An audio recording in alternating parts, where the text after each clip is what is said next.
नमस्कार दोस्तों, यह है कक्षा 11 की एनसीईआरटी की न्यू वाली पाठ्य पुस्तक है पॉलिटिकल की। ठीक, इसमें अपना आज है 8वां अध्याय। शानदार पुस्तक है और इसमें जो फैक्ट है परीक्षा की दृष्टि से वो आएंगे ही, ठीक है ना। इसलिए यह वीडियो सभी एग्जामों के लिए समान दृष्टि से उपयोगी है। तो चलिए शुरू करते हैं और जो फैक्ट आएंगे परीक्षा की दृष्टि से उनको दोबारा से यहाँ अच्छी तरह से देख लेंगे।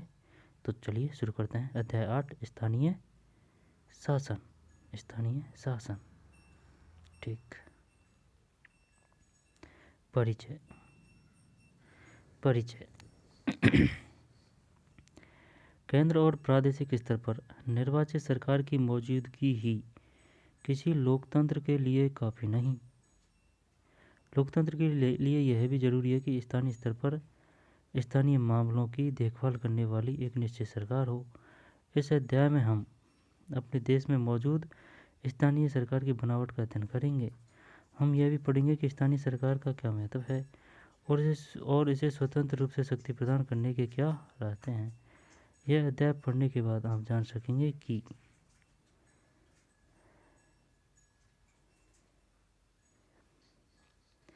स्थानीय शासकीय निकायों का महत्व क्या है। स्थानीय शासकीय निकायों का महत्व क्या है।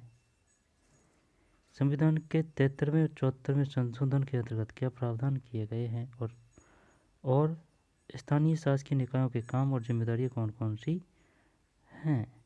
ठीक, ये इसके बारे में जान सकेंगे कि भाई स्थानीय निकाय क्या है, 73वें 74वें क्यों प्रसिद्ध है, यहाँ पर क्या मेन प्रावधान है। चलते हैं, आगे चलते हैं।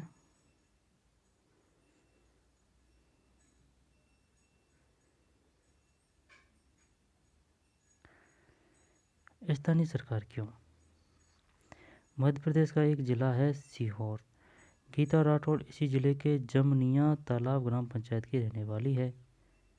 एक आरक्षित सीट से सन 1995 में गीता सरपंच निर्वाचित हुई, लेकिन सन 2000 में गांव वालों ने अच्छे कामों का इनाम देते हुए गीता को दोबारा चुना।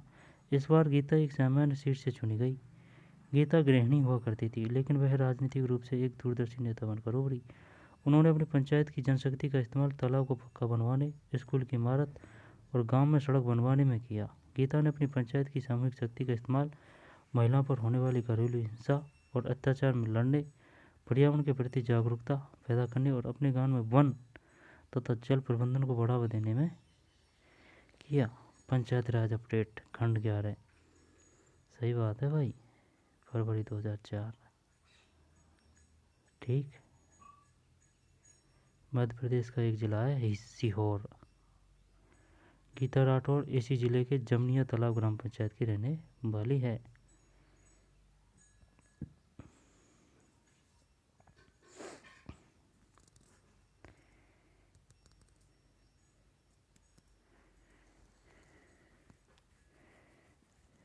ठीक, सफल महिला की ऐसी ही एक कथा और है। एक महिला तमिलनाडु के एक गांव वेंगेवसल की सरपंच थी। सन 1997 में तमिलनाडु की सरकार ने 71 सरकारी कर्मचारियों को 2-2 हेक्टेयर जमीन आवंटित की। यह जमीन वेंगेवसल ग्राम पंचायत के दायरे में थी। उच्च अधिकारियों के निर्देश पर कांचीपुरम जिले के कलेक्टर ने वेंगवेसल ग्राम पंचायत के सरपंच को आदेश दिया कि आवंटित जमीन के संबंध में जो फैसला किया जा चुका है उसे मानते हुए ग्राम पंचायत से इस आशय का प्रस्ताव पारित 2 वर्ष पड़ता है।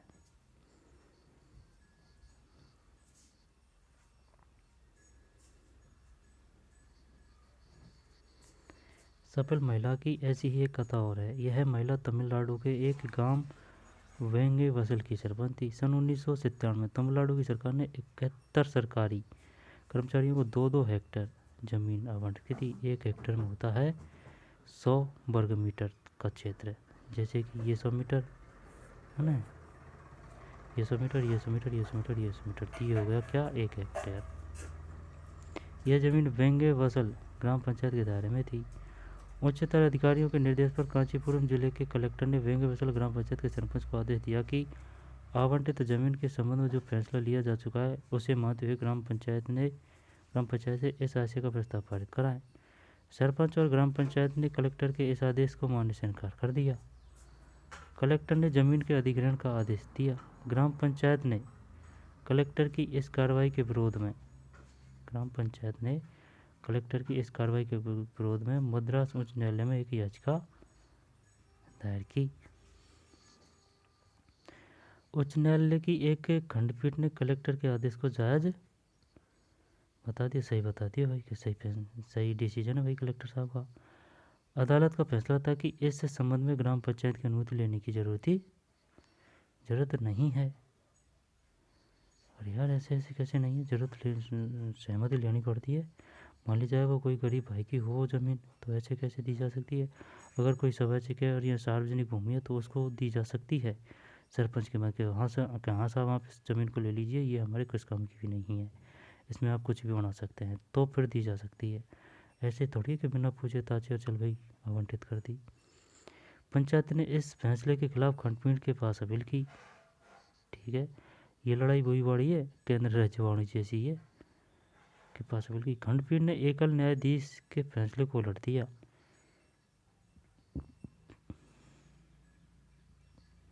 न्यायाधीशों का फैसला था कि सरकारी आदेश पंचायत की शक्तियों की अवहेलना तो करता ही है, यह पंचायत की संवैधानिक हैसियत का भी सरासर उल्लंघन है।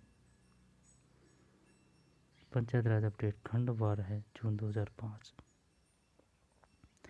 ये दोनों कथाएं अलग अलग नहीं है। स्थानीय शासन की संस्थाओं को सन 1993 में संवैधानिक दर्जा प्रदान किया गया।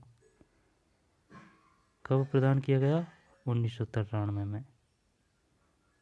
स्थानीय शासन की संस्थाओं को 1993 में संवैधानिक दर्जा प्रदान किया। इसके बाद से पूरे भारत में बड़े पैमाने पर बदलाव की लहर चल पड़ी है। ये कथाएं इस बदलाव का सबूत पेश करती है। लेकिन क्या इस तरह के उदाहरण नहीं है जहां गांव की पंचायत के पुरुष सदस्य ने महिला सरपंच को परेशान किया हो? जब महिला अधिकार के पद पर बैठती है तो पुरुषों को इससे खुशी क्यों नहीं होती? अच्छा, ये भी बात सही है। ठीक, आगे चलते हैं।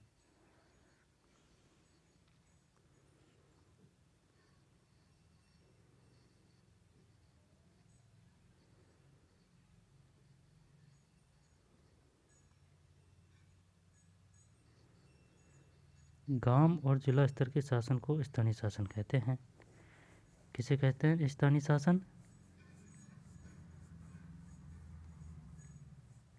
गांव और जिला स्तर के शासन को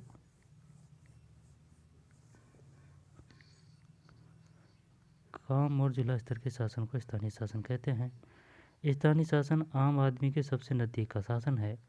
स्थानीय शासन का विषय है आम नागरिक की समस्या और उसकी रोज़मर्रा की जिंदगी। स्थानीय शासन की मान्यता है कि स्थानीय ज्ञान और स्थानीय हित लोकतांत्रिक फैसला लेने का अनिवार्य घटक है। कारगर और जनहितकारी प्रशासन के लिए भी यह जरूरी है। स्थानीय शासन का फायदा यह है कि यह लोगों के सबसे नज़दीक होता है और इस कारण उनकी समस्याओं का समाधान बहुत तेज़ी से तथा कम खर्चे में हो जाता है। गीता राठौड़ वाले मामले में हमने देखा कि उन्होंने ग्राम पंचायत के सरपंच के रूप में सक्रिय भूमिका निभाते हुए जमनिया तालाब पंचायत में बड़ा बदलाव कर दिखाया। वेग वैसल गांव की जमीन पर उस गांव का ही हक रहा। अपनी जमीन के साथ क्या करना है यह फैसला करने का अधिकार भी गांव के हाथ में रहा। ऐसा ग्राम पंचायत के सरपंच और पंचायत के सदस्यों के जुझारू प्रयास के कारण संभव हुआ। इस तरह स्थानीय शासन लोगों के स्थानीय हितों की रक्षा में अत्यंत कारगर साबित हो सकता है।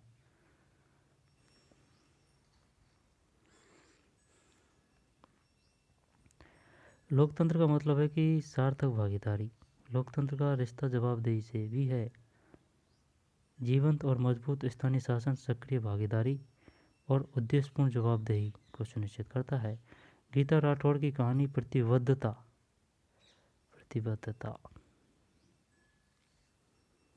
के साथ लोकतंत्र में भागीदारी करने की घटनाओं में एक है। वेंगे वसल ग्राम पंचायत ने अपनी जमीन पर अपना हक बनाए रखने के लिए अथक प्रयास किया। यह जवाबदेही को सुनिश्चित करने के एक मिशन की मिसाल है। स्थानीय शासन के स्तर पर आम नागरिक को उसके जीवन से जुड़े मसलों, ज़रूरतों, उसके विकास के बारे में फैसला लेने की प्रक्रिया को शामिल किया जा सकता है। उसके जीवन से जुड़े मसलों, ज़रूरतों और उसके विकास के बारे में फैसला लेने की प्रक्रिया को शामिल किया जा सकता है।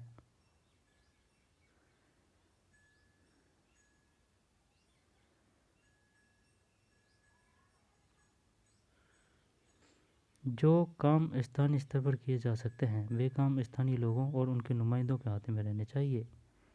लोकतंत्र के लिए जरूरी है कि आम जनता प्रादेशिक अथवा केंद्रीय सरकार से कहीं ज़्यादा परिचित स्थानीय शासन से होती है।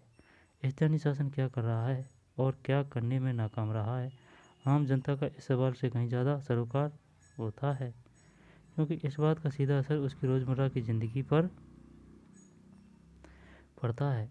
इस तरह स्थानीय शासन को मजबूत करना लोकतांत्रिक प्रक्रिया को मजबूत बनाने के समान है। कहाँ पहुँचे, क्या समझे? स्थानीय शासन लोकतंत्र को मजबूत बनाता है। कैसे? ऊपर जो उदाहरण दिया गया है उसमें तमिलनाडु सरकार को आपके हिसाब से क्या करना चाहिए था?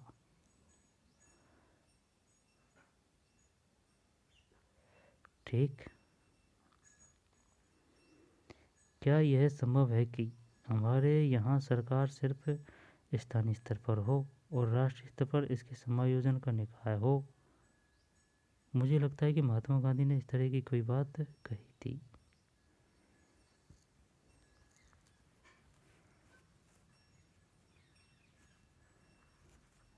मतलब इसमें ये बोला जा रहा है कि भाई इसकी हमारे यहाँ सरकार सिर्फ स्थानीय स्तर पर हो और राष्ट्रीय स्तर पर इसके समायोजन का निकाय हो।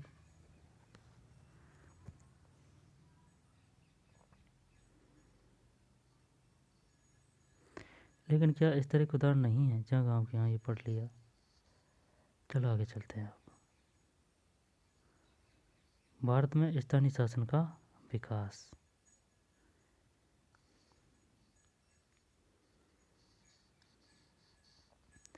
आइए इस बात की चर्चा करें कि भारत में स्थानीय शासन का विकास कैसे हुआ और हमारे संविधान में इस बारे में क्या कहा गया। माना जाता है कि अपना शासन खुद चलाने वाले ग्राम समुदाय प्राचीन सभा के रूप में मौजूद थे। ठीक, सभा के रूप में मौजूद थे। समय बीतने के साथ गांव की इन सभाओं ने पंचायत का रूप ले लिया। समय बदलने के साथ साथ पंचायत की भूमिका और काम भी बदलते रहे। ठीक, सभा के रूप में मौजूद थे। आधुनिक समय में स्थानीय शासन के निर्वाचित निकाय सन 1882 के बाद अस्तित्व में आए। अच्छा, 1882 के बाद। उस वक्त लॉर्ड रिपन RIPPON भारत का वायसराय था। उसने इन निकायों को बनाने की दिशा में पहलकदमी की। इस वक्त उसे मुकामी बोर्ड, लोकल बोर्ड कहा जाता था। बहरहाल इस दिशा में प्रगति बड़ी धीमी गति से हो रही थी। भारतीय राष्ट्रीय कांग्रेस ने सरकार से मांग की कि सभी स्थानीय बोर्डों को ज़्यादा कारगर बनाने के लिए वह जरूरी कदम उठाएं।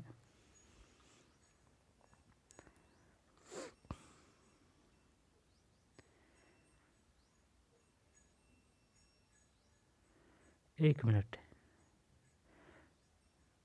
ये क्वेश्चन आ सकता है कि भाई स्थानीय शासन के निर्वाचित निकाय सन कब से अस्तित्व में आए थे? 1882 से। स्थानीय शासन के लिए कौन सा वायसराय जाना जाता है? Lord Ripon. उसने इन निकायों को बनाने की दिशा में पहलकदमी की। उस वक्त इसे मुकामी बोर्ड कहा जाता था। ये बताइए, लॉर्ड रिपन के समय स्थानीय निकायों को क्या कहा जाता था? मुकामी बोर्ड, लोकल बोर्ड। बहरहाल इस दिशा में प्रगति बड़ी धीमी गति से हो रही थी। भारतीय राष्ट्रीय कांग्रेस ने सरकार से मांग की कि सभी स्थानीय बोर्डों को ज़्यादा कारगर बनाने के लिए वह जरूरी कदम उठाए। गवर्नमेंट ऑफ इंडिया एक्ट 1919 के बनने पर अनेक प्रांतों में ग्राम पंचायत बने और 1935 के गवर्नमेंट ऑफ इंडिया एक्ट के बाद भी यही प्रवृत्ति जारी रही। 1919 कौन सा एक्ट है? Government of India act. और 1935 गवर्नमेंट ऑफ इंडिया एक्ट। भारतीय स्वतंत्रता संग्राम के दिनों में महात्मा गांधी ने जोर देकर कहा था कि आर्थिक और राजनीतिक सत्ता का विकेंद्रीकरण होना चाहिए। उनका मानना था कि ग्राम पंचायत को मजबूत बनाना सत्ता के विकेंद्रीकरण का कारगर साधन है। विकास की हर पहल कदमी में स्थानीय लोगों की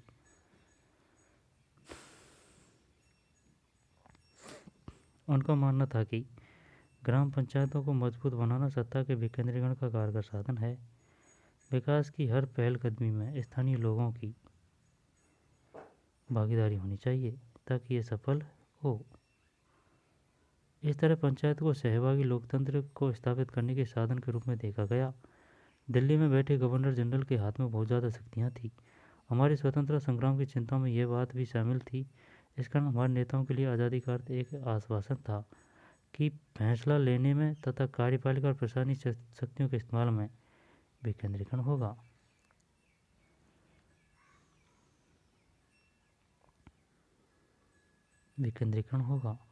जब संविधान बना तो स्थानीय शासन का विषय प्रदेशों को सौंप दिया गया।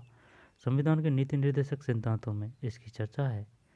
इसमें कहा गया है कि देश की हर सरकार अपनी नीति में इसे एक निर्देशक तत्व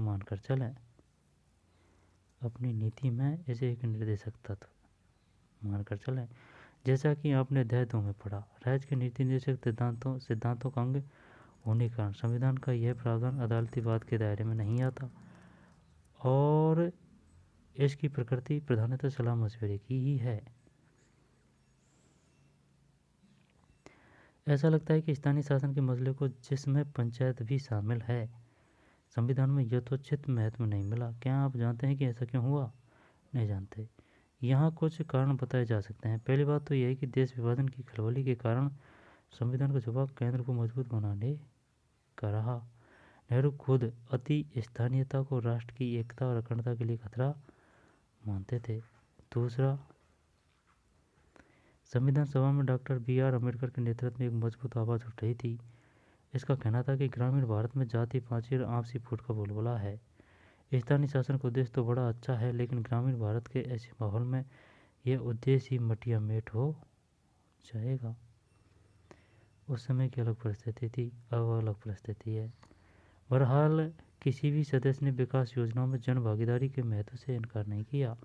संविधान सभा के बहुत से सदस्य चाहते थे कि भारत में लोकतंत्र का आधार ग्राम पंचायत हो, लेकिन उन्हें इस बात की गहरी चिंता थी कि गांवों में गुटबाजी तथा अन्य बुराइयों के मौजूद होते हुए ऐसा करना शायद ठीक न हो।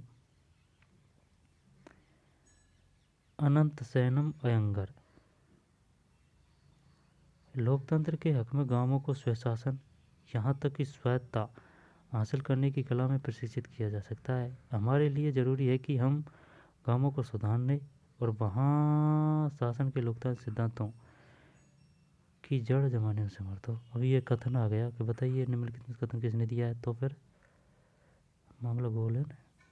लोकतंत्र के हक में गांवों को स्वशासन, यहाँ तक कि स्वायत्तता हासिल करने की कला में प्रशिक्षित किया जा सकता है। हमारे लिए जरूरी कि हम गांवों को सुधारने और वहाँ शासन के लोकतांत्रिक सिद्धांतों की जड़ जमाने में समर्थ हो। अंत शयनम अयंगर। संविधान सभा के वाद विवाद खंड 8 पृष्ठ 428 17 नवंबर 48। स्वतंत्र भारत में स्थानीय शासन। ठीक जो रह रहा है कुछ उसको पढ़ लेते हैं। महात्मा गांधी। भारत की आज़ादी का मतलब होना चाहिए समूचे भारत की आज़ादी। आज़ादी की शुरुआत सबसे नीचे से होनी चाहिए। इस तरह हर गांव का एक गणराज्य होगा। इसका मतलब यह है कि हर गांव को आत्मनिर्भर और अपने मामलों को खुद निपटाने में काबिल होना पड़ेगा। अनगिनत गांवों से बने इन ढांचे में आगे की ओर फैलते और ऊपर चढ़ते दायरे होंगे। जीवन एक पिरामिड की तरह होगा जिसमें शीर्ष आधार पर टिका होगा।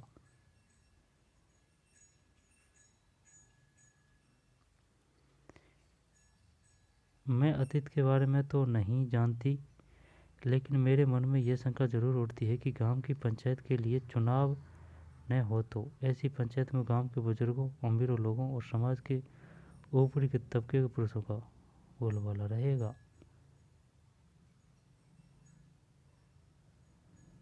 सही है।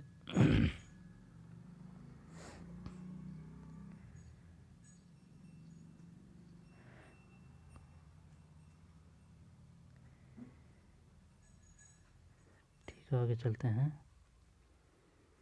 अब है स्वतंत्र भारत में स्थानीय शासन।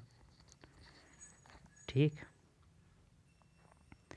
संविधान में 73वें और 74वें संशोधन के बाद स्थानीय शासन को मजबूत आधार मिला, लेकिन इससे पहले ही स्थानीय शासन के निकाय बनाने के लिए कुछ प्रयास हो चुके थे।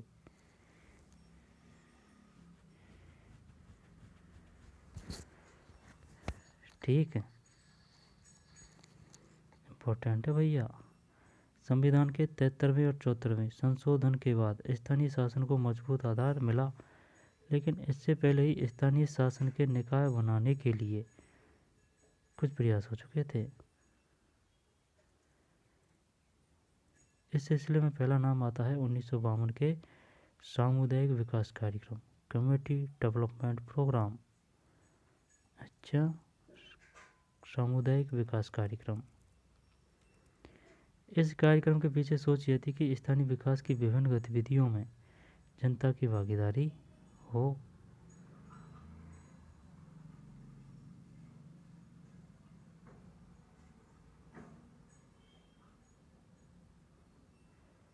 कम्युनिटी डेवलपमेंट प्रोग्राम क्या है? 1952 के सामुदायिक विकास कार्यक्रम का इस कार्यक्रम के पीछे सोच यह थी कि स्थानीय विकास की विभिन्न गतिविधियों में जनता की भागीदारी हो। इस पृष्ठभूमि में ग्रामीण इलाकों के लिए एक त्रिस्तरीय पंचायती राज व्यवस्था की सिफारिश की गई। सर्वप्रथम कब? 1952 में।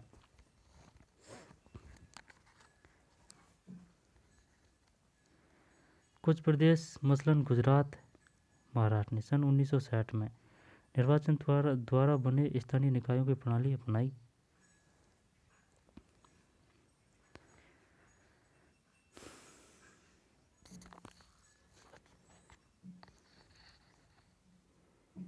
इस कार्यक्रम के पीछे सोच यह थी कि स्थानीय विकास की विभिन्न गतिविधियों में जनता की भागीदारी हो। ठीक है, इसी पृष्ठभूमि में ग्रामीण इलाकों के लिए एक त्रिस्तरीय पंचायती राज व्यवस्था की सिफारिश की गई। आई बात समझ में? कुछ प्रदेश मसलन गुजरात, महाराष्ट्र ने सन 1960 में निर्वाचन द्वारा बने स्थानीय निकायों की प्रणाली अपनाई। समझ में नहीं आई? इसी पृष्ठभूमि में ग्रामीण इलाकों के लिए एक त्रिस्तरीय पंचायती राज व्यवस्था की सिफारिश की गई।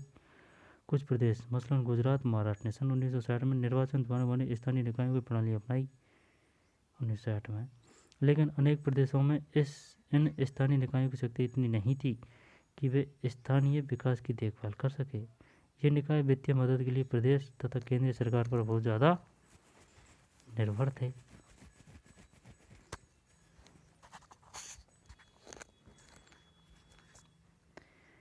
कई प्रदेशों ने तो यह तक नहीं माना कि निर्वाचन द्वारा स्थानीय निकाय स्थापित करने की जरूरत भी है। ऐसे बहुत से उदाहरण हैं जहां स्थानीय निकायों को भंग करके स्थानीय शासन का जिम्मा सरकारी अधिकारी को सौंप दिया गया। कई प्रदेशों में अधिकांश स्थानीय निकायों के चुनाव अप्रत्यक्ष रीति से हुए। शुरू की बात है 1952 की। अनेक प्रदेशों में स्थानीय निकायों के चुनाव समय समय पर स्थगित होते रहे। जब सभी राजनीतिक दलों और यहाँ तक कि मेरी कक्षा में भी गुटबाजी चलती है तो गांव में मौजूद गुटबाजी से लोग इतना डरते क्यों हैं?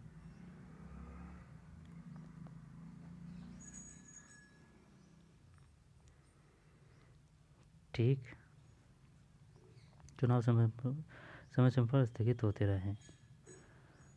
1952 है ना, और 1960 किस किस में, मसलन गुजरात और महाराष्ट्र में।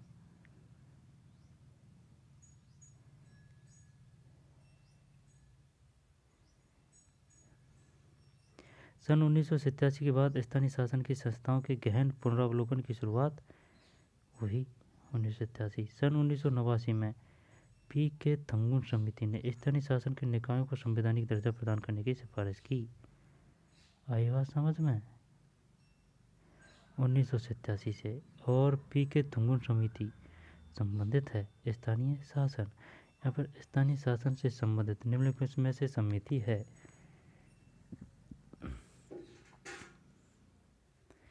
पी के थंगुन समिति ने 1989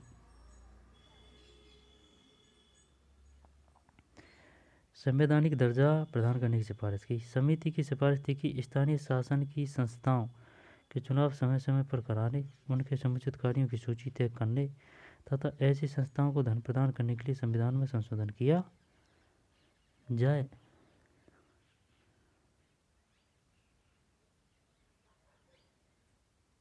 स्थानीय शासन के निकायों को संवैधानिक दर्जा प्रदान करने की सिफारिश की गई। यह बताइए, सबसे पहले स्थानीय निकायों को संवैधानिक दर्जा प्रदान करने की सिफारिश किस समिति ने की थी?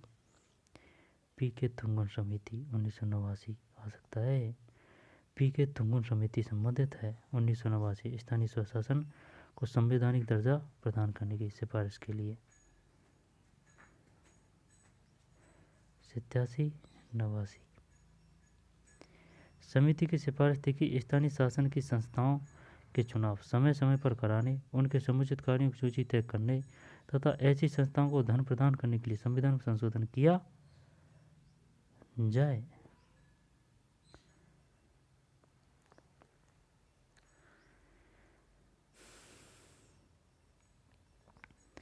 ये बस एक फैक्ट कि पी के थंगुन समिति संबंधित है। यहाँ पर संवैधानिक दर्जा प्रदान करने की सर्वोत्तम सिफारिश किस कमेटी ने की थी? पी के थंगुन समिति 1989। कहाँ पहुँचे, क्या समझे? नेहरू और डॉक्टर अम्बेडकर दोनों स्थानीय शासन के निकायों को लेकर खास उत्साहित नहीं थे। क्या स्थानीय शासन को लेकर उनकी आपत्तियाँ एक जैसी थी? सन 1992 से पहले स्थानीय शासन को लेकर संवैधानिक प्रावधान क्यों था? सन 1960 और 1970 के दशक में किन प्रदेशों में स्थानीय शासन की स्थापना हुई? सन 1992 से पहले स्थानीय शासन को लेकर संवैधानिक प्रावधान क्यों था? सन 1960 और 1970 के दशक में किन प्रदेशों में स्थानीय शासन की स्थापना हुई?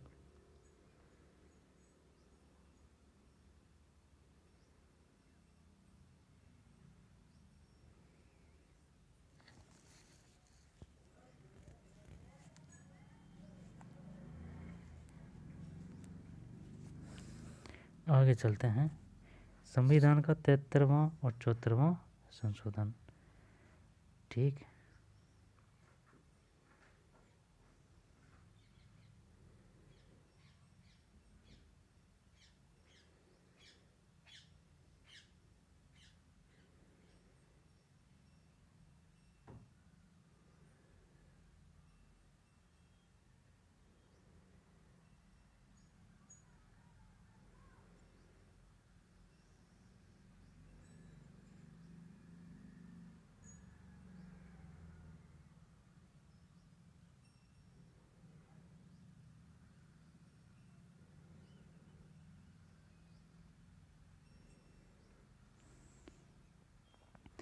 संविधान का 73वां और 74वां संशोधन। सन 1989 में केंद्र सरकार ने 2 संविधान संशोधनों की बात आगे बढ़ाई।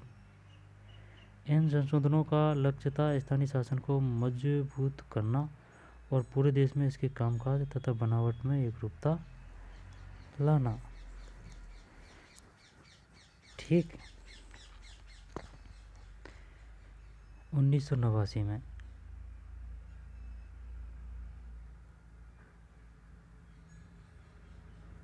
है ना, 1989 में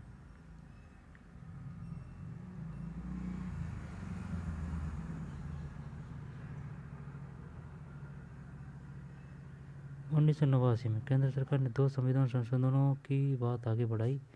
इन संशोधनों का लक्ष्य था स्थानीय शासन को मजबूत करना और पूरे देश में इसके कामकाज तथा बनावट में एकरूपता लाना। ब्राज़ील के संविधान में प्रांत, संघीय जिले तथा नगरपालिका परिषद की व्यवस्था है। इनमें हर एक को स्वतंत्र शक्तियाँ प्रदान की गई है। उनका न्यायाधिकार भी अलग अलग है। जिस तरह गणराज्य रिपब्लिक राज्यों के कामकाज में हस्तक्षेप संविधान बताई गई स्थितियों के अतिरिक्त नहीं कर सकता, ठीक उसी तरह राज्य की नगरपालिका परिषद के कामकाज में हस्तक्षेप नहीं कर सकते। यह प्रावधान स्थानीय शासन की शक्ति को सुरक्षा प्रदान करता है।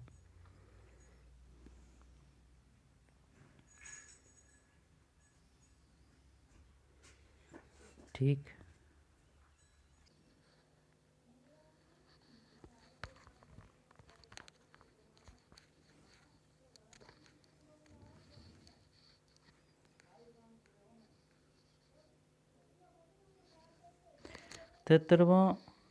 संविधान का 73वां और 74वां संशोधन। सन 1989 में केंद्र सरकार ने 2 संविधान संशोधन की बात आगे बढ़ाई।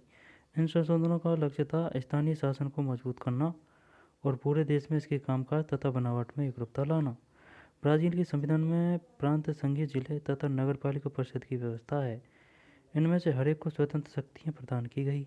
इनका न्यायाधिकार भी अलग अलग है। जिस तरह गणराज्य यानी रिपब्लिक राज्यों के कामकाज में हस्तक्षेप संविधान में बताई गई स्थितियों के अतिरिक्त नहीं कर सकता, ठीक उसी तरह राज्य भी नगरपालिका परिषद के कामकाज में हस्तक्षेप नहीं कर सकते। यह प्रावधान स्थानीय शासन की शक्ति को सुरक्षा प्रदान करता है। मतलब दोबारा देखते हैं। ब्राज़ील के संविधान में प्रांत, संघीय जिले तथा नगरपालिका परिषद की व्यवस्था है।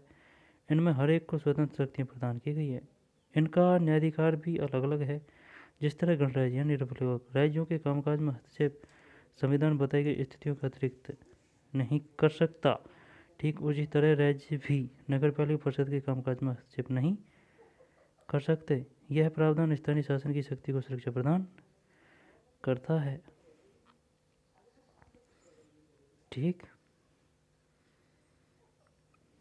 यह प्रावधान स्थानीय शासन की शक्ति को सुरक्षा प्रदान करता है। बाद में सन 1992 में संविधान के 73वें और 74वें संशोधन को संसद में पारित किया। संविधान का 73वां संशोधन गांव के स्थानीय शासन से जुड़ा है।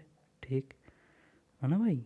92 में हुआ था ये 73वां 74वां। 73वां तो संबंधित है गांव के स्थानीय शासन से, पहला रहा है 73 तो स्थानीय शासन से। इसका संबंध पंचायती राज व्यवस्था की संस्थाओं से है। संविधान का 74वां संशोधन शहरी स्थानीय शासन नगरपालिका से जुड़ा है। सन 1993 में 73वां 74वां संशोधन लागू हुआ। पारित कब हुआ?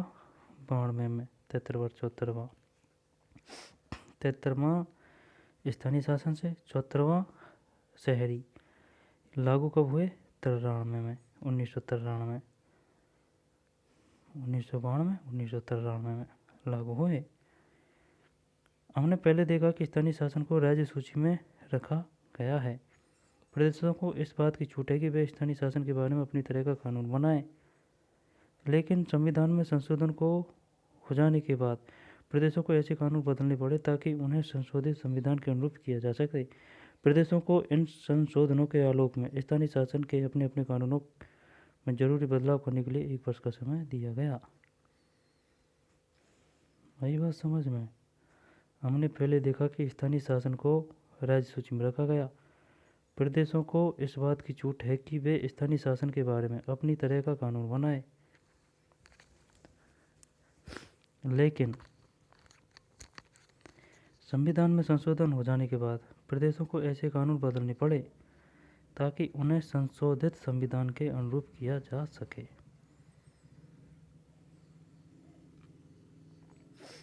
तिहत्तरवां संशोधन, चलिए इसको पढ़ते हैं। आइए अब हम 73वें संशोधन के कारण पंचायती राज व्यवस्था में आए बदलावों की जांच करें। त्रिस्तरीय बनावट। अब सभी प्रदेशों में पंचायती राज व्यवस्था का ढांचा त्रिस्तरीय है। सबसे नीचे यानी पहली पायदान पर ग्राम पंचायत आती है। फर्स्ट पे कौन आती है? ग्राम पंचायत। ग्राम पंचायत के दायरे में एक अथवा एक से ज़्यादा गांव होते हैं। मध्यवर्ती स्तर यानी बीच का पायदान मंडल का है, जिसे खंड यानी ब्लॉक या तालुका भी कहा जाता है। इस पायदान पर कायम स्थानीय शासन के निकायों को मंडल या तालुका पंचायत कहा जाता है।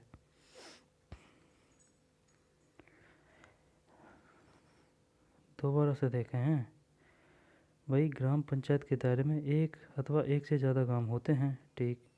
मध्यवर्ती स्तर यानी बीच का पायदान मंडल का है, जिसे खंड यानी ब्लॉक है ना मंडल का है, या खंड ब्लॉक का है, या तालुका भी कहा जाता है। इस पायदान पर कायम स्थानीय शासन के निकाय को मंडल या तालुका पंचायत कहा जाता है। जो प्रदेश में आकर छोटे हैं वह मंडल या तालुका पंचायत यानी मध्यवर्ती स्तर को बनाने की जरूरत नहीं। सबसे ऊपरले पायदान पर जिला पंचायत का स्थान है। इसके दायरे में जिले का पूरा ग्रामीण इलाका आता है। ठीक है, जैसे कि डिस्ट्रिक्ट। संविधान के 73वें संशोधन में इस बात का भी प्रावधान है कि ग्राम सभा अनिवार्य रूप से बनाई जानी चाहिए। पंचायती हलके में मतदाता के रूप में दर्ज हर वयस्क व्यक्ति ग्राम सभा का सदस्य होता है। ग्राम सभा की भूमिका और कार्य का फैसला प्रदेश के कानूनों से होता है। संविधान के 73वें संशोधन में इस बात का भी प्रावधान है कि ग्राम सभा अनिवार्य रूप से बनाई जानी चाहिए। ठीक है। पंचायती हलके में मतदाता के रूप में दर्ज हर वयस्क व्यक्ति पंचायत हलके में दर्ज हर वयस्क व्यक्ति ग्राम सभा का सदस्य होता है। ये क्वेश्चन आ चुका है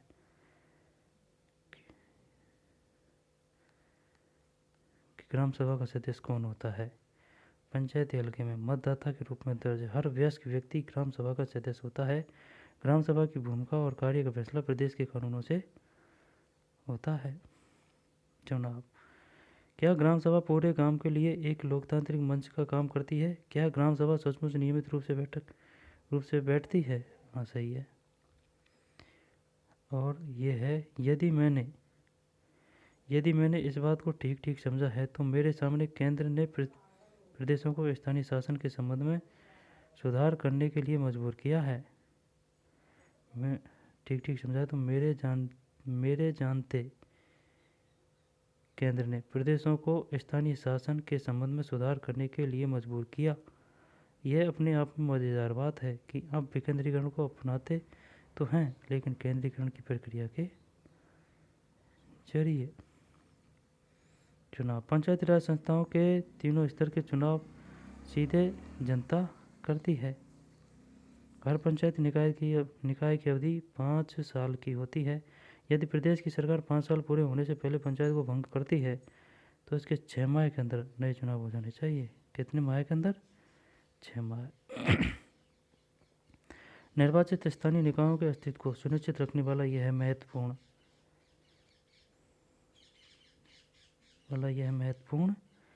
प्रावधान है। संविधान के 73वें संशोधन से पहले कई प्रदेशों में जिला पंचायती निकायों के चुनाव अप्रत्यक्ष रीति से होते थे।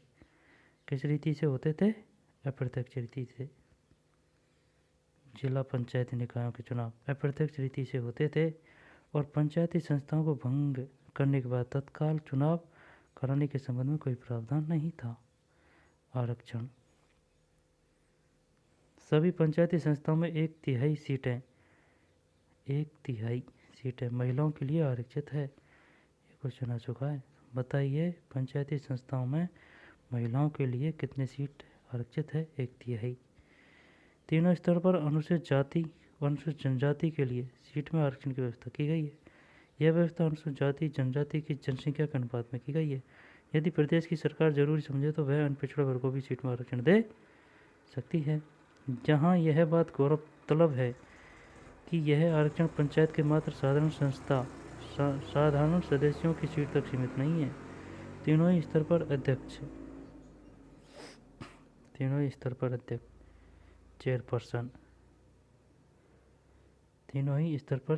चेयरपर्सन पद तक का आरक्षण दिया गया है। इसके अतिरिक्त सिर्फ सामान्य श्रेणी की सीटों पर ही महिलाओं को 1/3 आरक्षण नहीं दिया गया।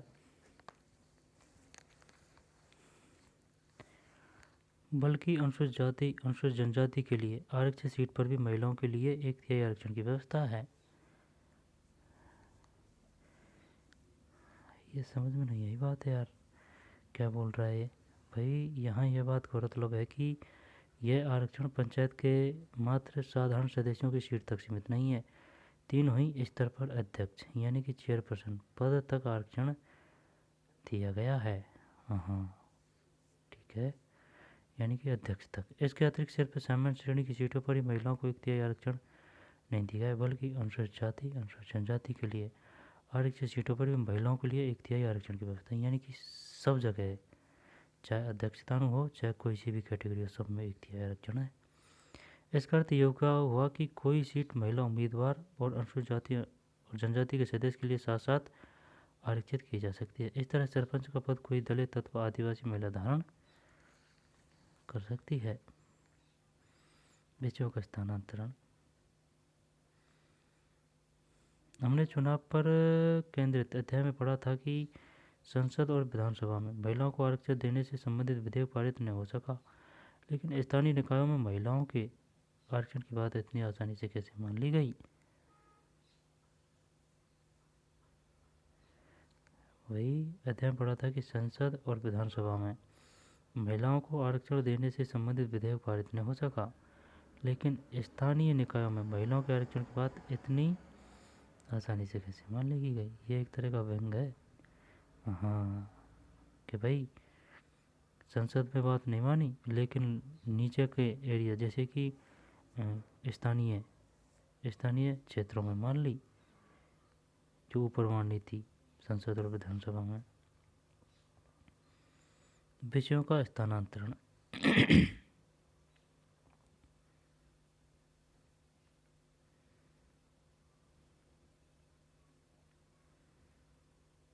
क्या ग्राम सभा पूरे गांव के लिए एक लोकतांत्रिक मंच का काम करती है? क्या ग्राम सभा सचमुच में नियमित रूप से बैठती है? बैठती है। यदि मैंने इस बात को ठीक ठाक समझा है तो मेरे जानते केंद्र ने प्रदेशों को स्थानीय शासन के संबंध में सुधार करने के लिए मजबूर किया।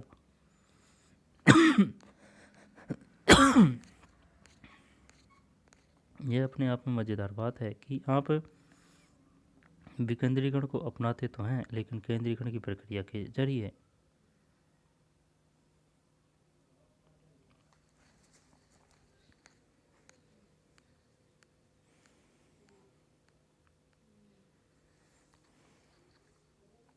ठीक। 1989 में केंद्र सरकार ने तो संविधान संशोधन की बात आगे बढ़ाई।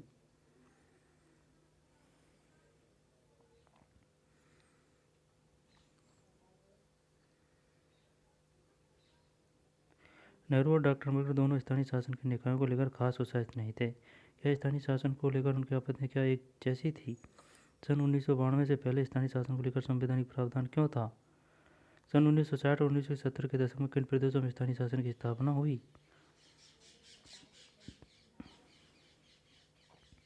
1989 पी के तुंगन समिति ने।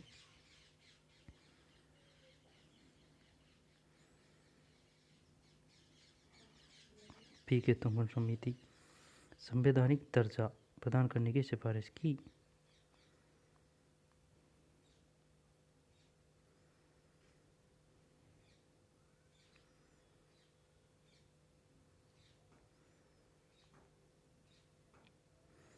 कुछ प्रदेश मसलन गुजरात महाराष्ट्र ने सन 1960 में निर्वाचन द्वारा बने स्थानीय निकायों की प्रणाली अपनाई, लेकिन अनेक प्रदेशों ने इन स्थानीय निकायों की शक्ति इतनी नहीं थी कि वे स्थानीय विकास की देखभाल कर सके।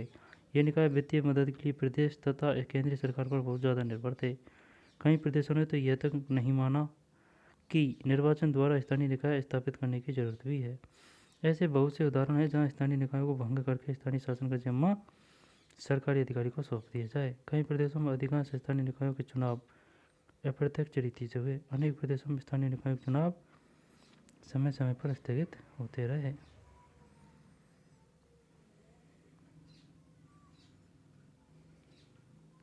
आगे चलते हैं। चुनाव।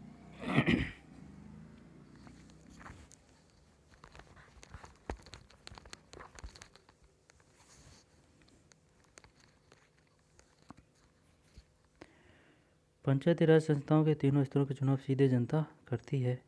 कहाँ से पढ़ना है अपन को? ये भी पढ़ लिया अपन ने। हाँ, ये पढ़ना है, विषयों का स्थानांतरण। हाँ, विषयों का स्थानांतरण ये पढ़ना है यहाँ से। ऐसे 29 विषय जो पहले राज्य सूची में थे अब पहचान कर संविधान की 11वीं अनुसूची में दर्ज कर लिए गए हैं। आई बात समझ में? इन विषयों को पंचायती राज संस्थाओं को हस्तांतरित किया जाना है। 29 विषय जो राज्य सूची में थे अब पहचान कर संविधान की 11वीं अनुसूची में दर्ज किए गए हैं। ठीक, इन विषयों को पंचायती राज संस्थाओं को हस्तांतरित किया जाना है। अधिकांश मामलों में इन विषयों का संबंध स्थानीय स्तर पर होने वाले विकास और कल्याण के कामकाज से है। इन कार्यों का वास्तविक हस्तांतरण प्रदेश के कानून पर निर्भर है। हर प्रदेश यह फैसला करेगा कि इन 29 विषयों में से कितने को स्थानीय निकायों के हवाले करना है।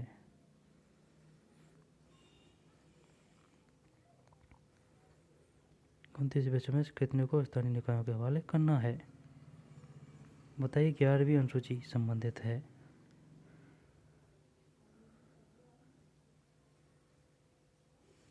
संबंध स्थानीय स्तर पर होने वाले विकास और कल्याण के कामकाज से है।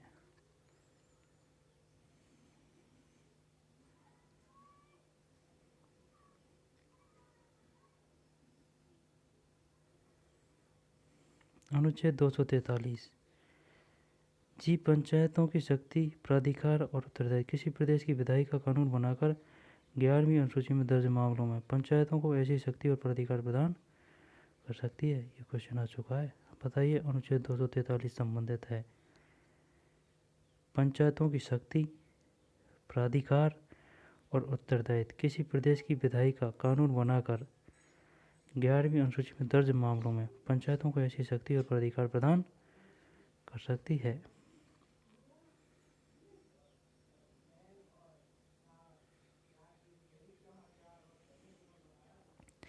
ग्यारहवीं अनुसूची में दर्ज कुछ विषय: कृषि, लघु सिंचाई, जल प्रबंधन, जल संचय का विकास, फिर लघु उद्योग, इसमें खाद्य प्रसंस्करण के उद्योग शामिल है, ग्रामीण आवास, पेयजल, सड़क, पुलिया, ग्रामीण विद्युतीकरण, गरीबी उन्मूलन कार्यक्रम, है ना, शिक्षा, इसमें प्राथमिक और माध्यमिक स्तर की शिक्षा शामिल है, प्राथमिक और माध्यमिक।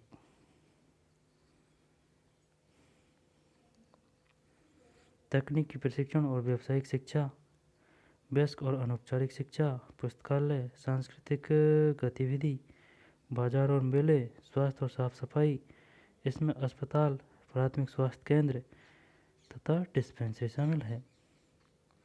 अस्पताल, प्राथमिक स्वास्थ्य केंद्र और डिस्पेंसरी शामिल है। परिवार नियोजन, महिला और बाल विकास, सामाजिक कल्याण, कमजोर तबके का कल्याण, खासकर अनुसूचित जाति और अनुसूचित जनजाति का, सार्वजनिक वितरण प्रणाली।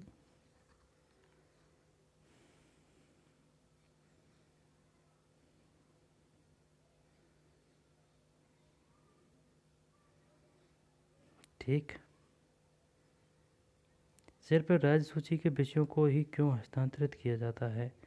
हम केंद्र सूची में दर्ज विषयों को क्यों हस्तांतरित नहीं कर सकते? बढ़िया क्वेश्चन है। भारत के अनेक प्रदेशों के आदिवासी जनसंख्या वाले क्षेत्रों को 73वें संशोधन के प्रावधानों से दूर रखा गया था।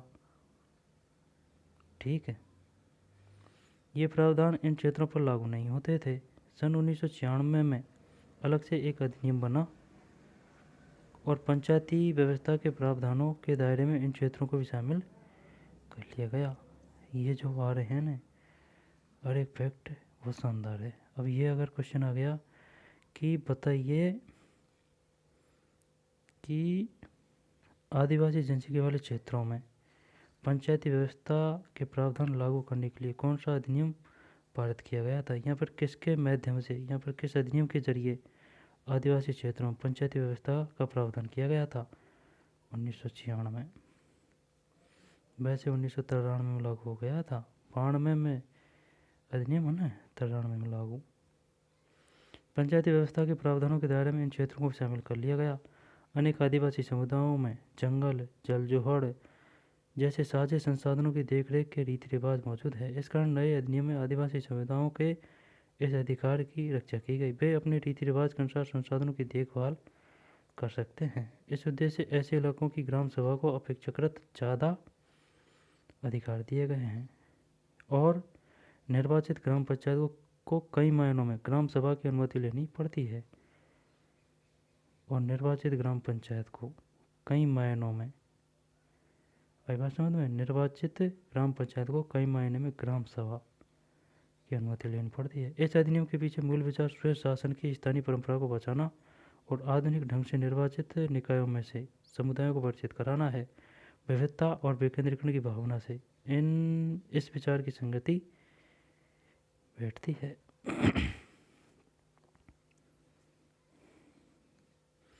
आई बात समझ में?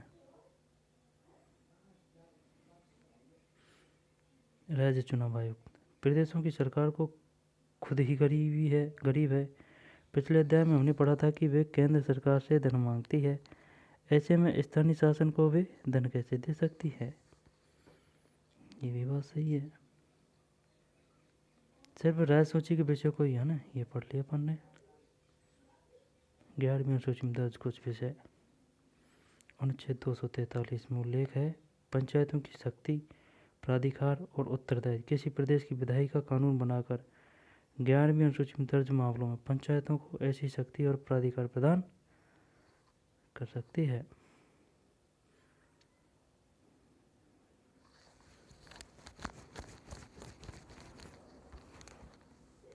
विषयों का स्थानांतरण।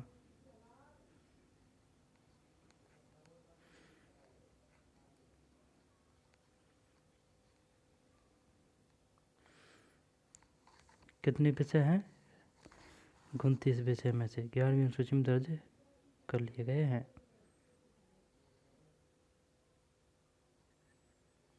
ठीक है। राज्य चुनाव आयुक्त प्रदेशों के लिए जरूरी है कि वे एक राज्य चुनाव आयुक्त नियुक्त करें। इस आयुक्त की जिम्मेदारी पंचायती राज संस्थाओं के चुनाव कराने की होगी। पहले यह काम प्रदेश का प्रशासन करता था। ठीक, प्रदेश का प्रशासन करता था जो प्रदेश की सरकार के अधीन होता है। अब भारत के चुनाव आयुक्त के समान प्रदेश का चुनाव आयुक्त भी स्वायत्त यानी ऑटोनोमस है। एक मिनट वही ये बोल रहा है कि इस आयुक्त की जिम्मेदारी पंचायती राज संस्थाओं के चुनाव कराने की होगी। पहले यह काम प्रदेश का प्रशासन करता था जो प्रदेश की सरकार के अधीन होता है। अब भारत के चुनाव आयुक्त के समान प्रदेश का चुनाव आयुक्त भी स्वायत्त ऑटोनोमस है। बहरहाल प्रदेश का चुनाव आयुक्त एक स्वतंत्र अधिकारी है। उसका अथवा उसके कार्यालय का संबंध भारत के चुनाव आयोग से नहीं होता। अच्छा,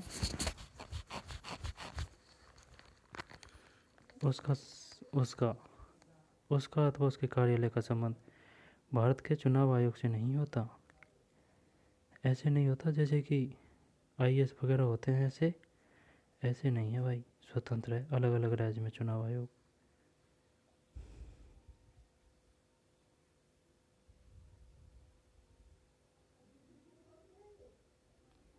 ठीक। राज्य वित्त आयोग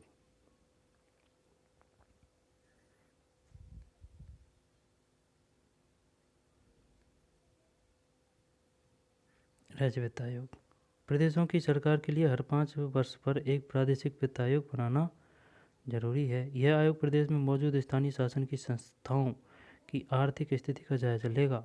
यह आयोग एक तरफ प्रदेश और स्थानीय शासन की व्यवस्थाओं के बीच तो दूसरी तरफ शहरी और ग्रामीण स्थानीय शासन की संस्थाओं के बीच राजस्व के बंटवारे का पुनरावलोकन करेगा।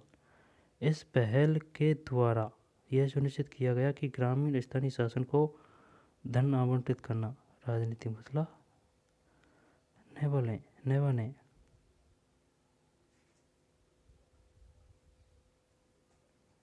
राजस्व के बंटवारे का पुनरावलोकन करेगा। क्या? राज्य वित्त आयोग।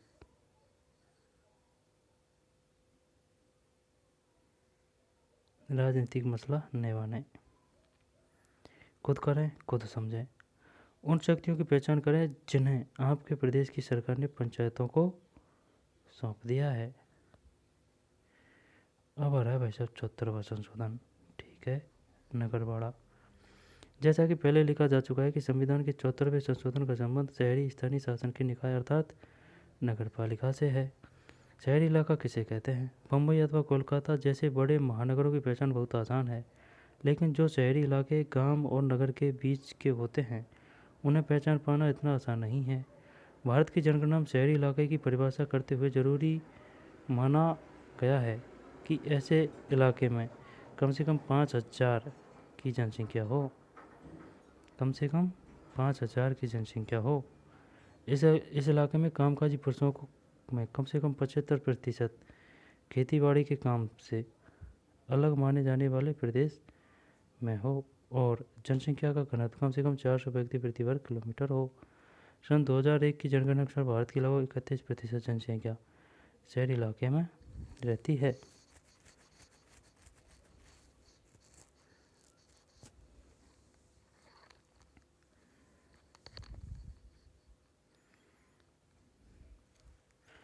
कम से कम 5,000 की जनसंख्या हो। इस इलाके में कामकाजी पुरुषों में कम से कम 75% खेतीबाड़ी के काम से अलग माने जाने वाले पेशे में हो। ये मापदंड है भाई अलग करने का, है ना। 5,000 जनसंख्या का घनत्व कम से कम 400 व्यक्ति प्रति वर्ग किलोमीटर हो। सन 2011 की जनगणना अनुसार भारत की लगभग 31% जनसंख्या शहरी इलाके में रहती है। ठीक, कै खे और कै आ सकता है क्वेश्चन कि बताइए शहरी नगरीकरण के लिए क्या मापदंड है? 5,000 की जनसंख्या हो, है ना, कम से कम 75% खेती बाड़ी के काम से अलग माने जाने वाले पेशे में हो, जनसंख्या का घनत्व 400 व्यक्ति प्रति वर्ग किलोमीटर हो। आगे चलते हैं। अनेक रूपों में 74वें संशोधन में संविधान के 73वें संशोधन का दोहराव है, लेकिन यह संशोधन शहरी इलाकों से संबंधित है। 73वें संशोधन के सभी प्रावधान मसलन प्रत्यक्ष चुनाव, आरक्षण, विषयों का हस्तांतरण, प्रादेशिक चुनाव आयुक्त, प्रादेशिक वित्त आयोग 74वें संशोधन में शामिल है तथा नगर पालिकाओं पर लागू होते हैं। संशोधन के अंतर्गत इस बात को अनिवार्य बना दिया गया है कि प्रत्येक सरकार कुछ एक निश्चित कार्य करने की जिम्मेदारी शहरी स्थानीय शासन की संस्थाओं पर छोड़ दे। प्रदेश की सरकार कुछ एक निश्चित कार्य करने की जिम्मेदारी शहरी स्थानीय शासन की संस्थाओं पर छोड़ दे। ये कार्य संविधान की 12वीं अनुसूची में लिखे गए हैं। तो शहरी निकायों से संबंधित है 74वां संशोधन, है ना, और अनुसूची 12वीं। ग्रामीण से संबंधित है 11वीं अनुसूची और 73वां संशोधन, है ना। 73 यानी एक पहला है जो ग्रामीण से है, 73वां 11वीं, और शहरी 74वां और 12वीं।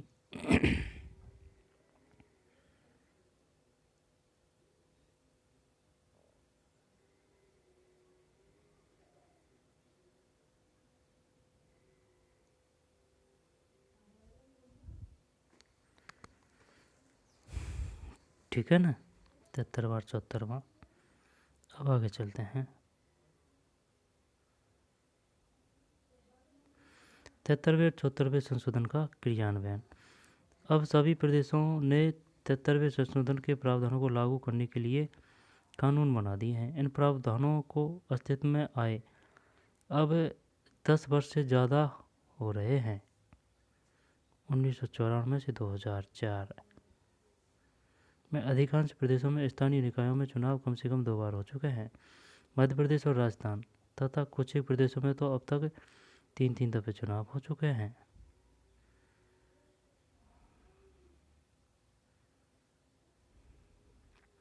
चित्र को बूझें। आम्रागामम आमी राजा।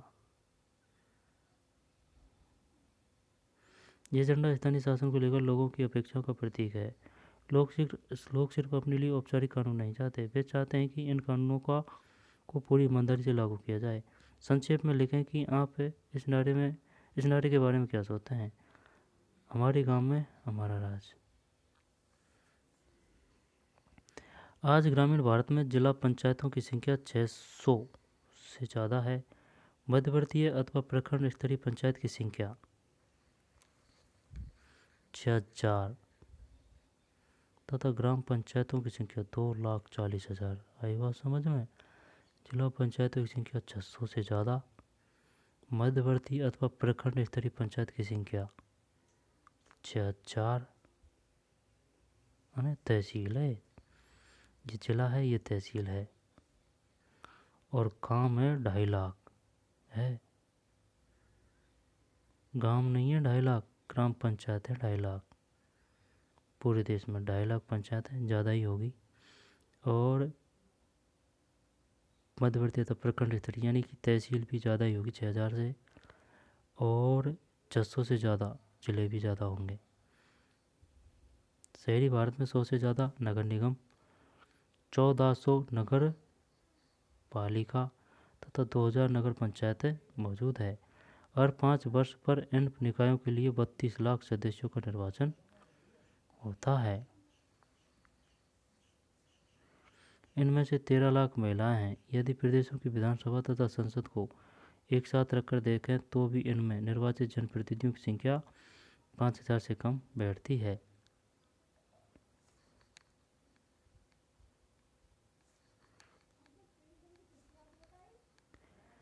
स्थानीय निकायों के चुनाव के कारण निर्वाचित जनप्रतिनिधियों की संख्या में भारी इजाफा हुआ है। यह बात एकदम जाहिर है कि 73वें और 74वें संशोधन ने देश भर की पंचायती राज संस्थाओं और नगर पालिका की संस्थाओं की बनावट को एक सा किया है। इन स्थानीय संस्थाओं की मौजूदगी ही अपने आप में बड़ी उपलब्धि है। इससे शासन में जनता की भागीदारी के लिए मंच और माहौल तैयार होगा। पंचायतें और नगर पालिकाओं में महिलाओं के लिए आरक्षण के प्रावधान के कारण स्थानीय निकायों में महिलाओं की भारी संख्या में मौजूदगी सुनिश्चित हुई है। आरक्षण का प्रावधान अध्यक्ष और सरपंच जैसे पद के लिए भी है।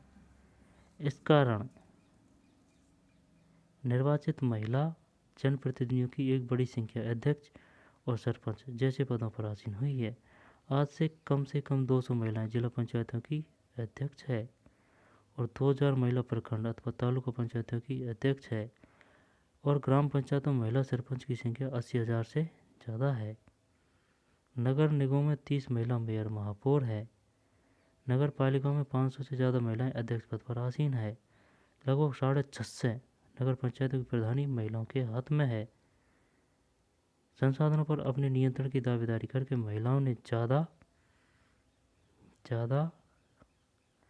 शक्ति और आत्मविश्वास अर्जित किया है। इन संस्थाओं में महिलाओं की मौजूदगी के कारण बहुत सी स्त्रियों की राजनीति के काम धंधे की समझ पैनी हुई है।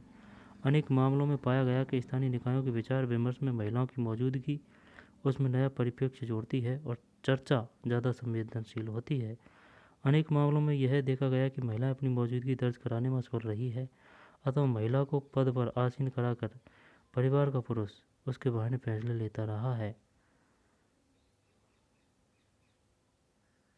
अनेक मामलों में यह देखा गया कि महिला अपनी मौजूदगी दर्ज कराने में असफल रही है अथवा महिला को पद पर आसीन कराकर परिवार का पुरुष उसके बहाने फैसले लेता रहा है। लेकिन ऐसी घटनाओं में तेजी से कमी आ रही है।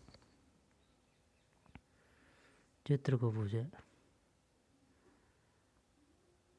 दिल्ली मुंबई वाड़ा सरकार, वामनाटे माटे सरकार। संयुक्त वन्य व्यवस्थापन भवन कुछ ऐसे लिख रखा है।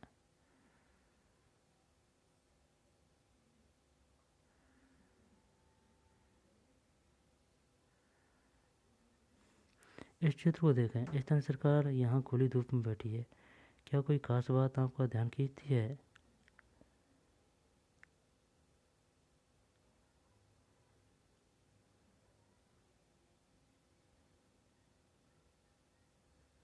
टोपी धारण कर रखी है यार, महिलाओं ने कोई टोपी धारण नहीं कर रखी है। अनुसूचित जाति और जनजाति के लिए आरक्षण को संविधान संशोधन ने ही अनिवार्य बना दिया था। इसके साथ ही अधिकांश प्रदेशों ने पिछड़ी जाति के लिए आरक्षण का प्रावधान बनाया है। भारत की जनसंख्या 16.2% अनुसूचित जाति तथा 8.2% अनुसूचित जनजाति है। कितनी है अनुसूचित जाति? SC 16.2 और ST 8.2। स्थानीय शासन के शहरी और ग्रामीण संस्थानों के निर्वाचित सदस्यों में इन समुदायों के सदस्यों की संख्या लगभग 6.6 लाख है। इससे स्थानीय निकायों की सामाजिक बनावट में भारी बदलाव आए हैं। ये निकाय जिस सामाजिक सच्चाई के बीच काम कर रहे हैं, अब उस सच्चाई की नुमाइंदगी इन निकायों के जरिए ज़्यादा हो रही है। सामाजिक बनावट में भारी बदलाव आए हैं। ये निकाय जिस सामाजिक सच्चाई के बीच काम कर रहे हैं, अब उस सच्चाई की नुमाइंदगी इन निकायों के जरिए ज़्यादा हो रही है। 16.2 तो अनुसूचित जाति है ना। 8.2 यानी आदि ST है, SC ST। कभी कभी इसमें तनाव पैदा होता है और तबका सामाजिक रूप से प्रभावशाली होने के कारण गांव पर अपना नियंत्रण रखता था। वह अपने इस दबदबे को छोड़ना नहीं चाहता। इससे सत्ता के लिए संघर्ष तेज हो जाता है। लेकिन तनाव और संघर्ष हमेशा बुरे नहीं होते। तनाव और संघर्ष हमेशा बुरे नहीं होते, ये भी बात सही है।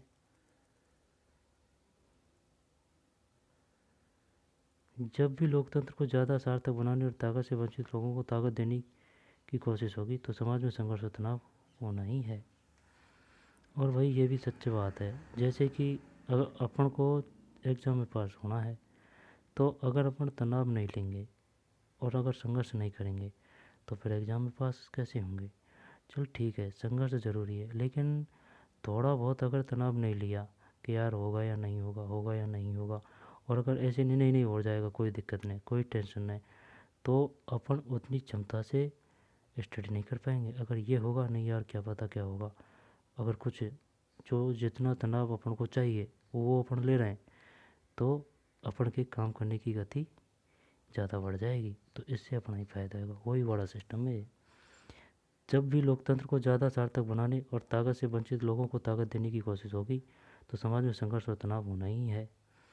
संविधान के संशोधन ने 29 विषयों को स्थानीय शासन के हवाले किया है।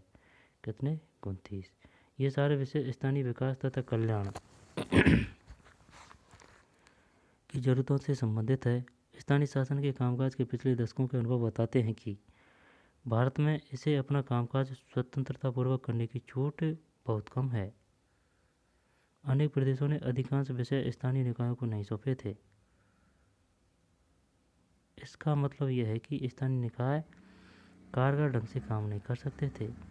इस तरह इतने सारे जनप्रतिनिधियों को निर्वाचित करने का पूरा काम बस प्रतीकात्मक बनकर रह गया। कुछ लोग स्थानीय निकायों के निर्माण की यह कहकर आलोचना करते हैं कि इससे प्रादेशिक और केंद्रीय स्तर पर जिस तरह से फैसले लिए जाते हैं उसमें कोई बदलाव नहीं आता। स्थानीय स्तर की जनता के पास लोक कल्याणकारी के कार्यक्रमों अथवा संसाधन के आवंटन के बारे में विकल्प चुनने की ज़्यादा शक्ति नहीं होती।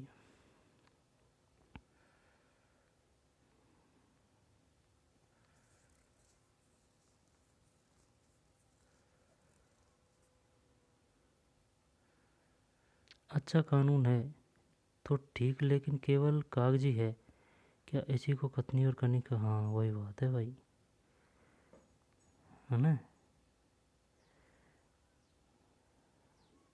पहले जो कुछ रहा है ना उनको देख लेते हैं।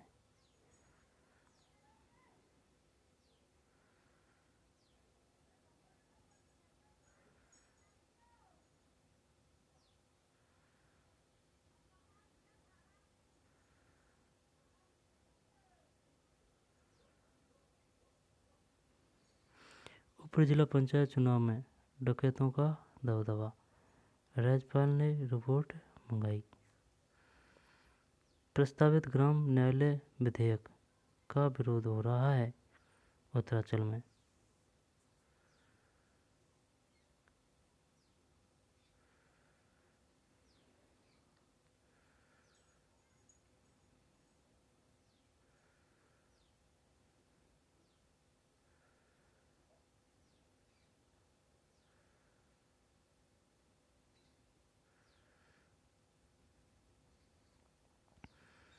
600 से ज़्यादा जिला पंचायतों की संख्या 600 से ज़्यादा जिला ने, और तहसील 6000 से अधिक है।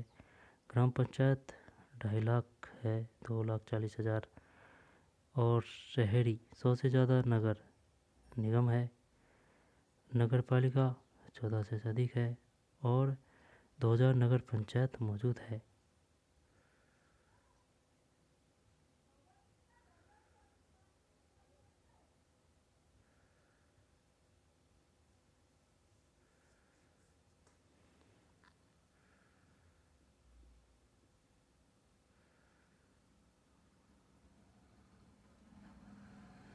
क्या यह आशा की जाए कि ये शहरी स्थानीय निकाय झुग्गी झोंपड़ी वासियों को बेहतर आवास प्रदान करने के लिए कुछ करेंगे अथवा कम से कम उनके लिए शौचालय आदि का ही निर्माण कराएंगे?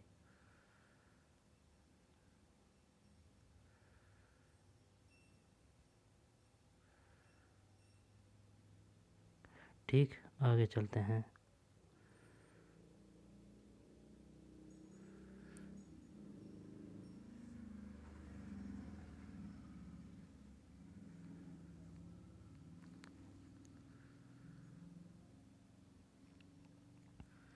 उसमें कोई बदलाव नहीं आता। स्थानीय स्तर की जनता के पास लोक कल्याण के कार्यक्रमों अथवा संसाधनों के आवंटन के बारे में विकल्प चुनने की ज़्यादा शक्ति नहीं होती। लोकतांत्रिक विकेंद्रीकरण के सफल उदाहरण के रूप में अक्सर लातिन अमेरिका के देश बोलीविया का नाम लिया जाता है। सन 1994 में पॉपुलर पार्टिसिपेशन लॉ जन भागीदारी कानून पॉपुलर पार्टिसिपेशन लॉ के तहत विकेंद्रीकरण करके सत्ता स्थानीय स्तर को सौंपी गई। इसके परिणामस्वरूप महापौर का लोकतांत्रिक चुनाव संभव हुआ। देश को नगर पालिकाओं में विभाजित किया गया और एक ऐसी प्रणाली अपनाई गई कि नगर पालिकाओं को धन स्वतः हस्तांतरित हो जाए। बोलीविया में 314 नगर पालिकाएँ हैं। नगर पालिकाओं की अगुवाई जनता द्वारा निर्वाचित महापौर करते हैं। इन्हें प्रेसिडेंट म्यूनिसिपल भी कहा जाता है। महापौर के साथ एक नगर पालिका परिषद कैबिल्डो होती है। स्थानीय स्तर के देशव्यापी चुनाव हर 5 वर्ष पर होते हैं। दोबारा देखते हैं। लोकतांत्रिक विकेंद्रीकरण के सफल उदाहरण के रूप में अक्सर लातिनी अमेरिका के देश बोलीविया का नाम लिया जाता है। सन 1994 में पॉपुलर पार्टिसिपेशन लॉ जन भागीदारी कानून के तहत विकेंद्रीकरण करके सत्ता स्थानीय स्तर को सौंपी गई। इसके परिणामस्वरूप महापौर का लोकतांत्रिक चुनाव संभव हुआ। देश को नगर पालिकाओं में विभाजित किया गया और एक ऐसी प्रणाली अपनाई गई कि नगर पालिकाओं को धन स्वतः हस्तांतरित हो जाए। बोलीविया में 314 नगर पालिकाएँ हैं। नगर पालिकाओं की अगुवाई जनता द्वारा निर्वाचित महापौर करते हैं। उन्हें प्रेसिडेंट म्यूनिसिपल भी कहा जाता है। महापौर के साथ एक नगर पालिका परिषद कैबिल्डो होती है। स्थानीय स्तर के देशव्यापी चुनाव हर 5 वर्ष पर होते हैं। बोलीविया की स्थानीय सरकार को स्थानीय स्तर पर स्वास्थ्य और शिक्षा सुविधाएं बहाल करने तथा आधारभूत ढांचे के रखरखाव की जिम्मेदारी सौंपी गई है। बोलीविया में देशव्यापी राजस्व उगाही का 20% नगर पालिकाओं को प्रति व्यक्ति के हिसाब से दिया जाता है। बोलीविया में देशव्यापी राजस्व उगाही का 20% नगर पालिकाओं को प्रति व्यक्ति के हिसाब से दिया जाता है। नगर पालिकाओं को मोटर वाहन, शहरी संपदा तथा बड़ी कृषि संपदा पर कर लगाने का अधिकार है। अच्छा, इन नगर पालिकाओं के बजट का अधिकांश हिस्सा वित्तीय हस्तांतरण की प्रणाली के जरिए प्राप्त होता है।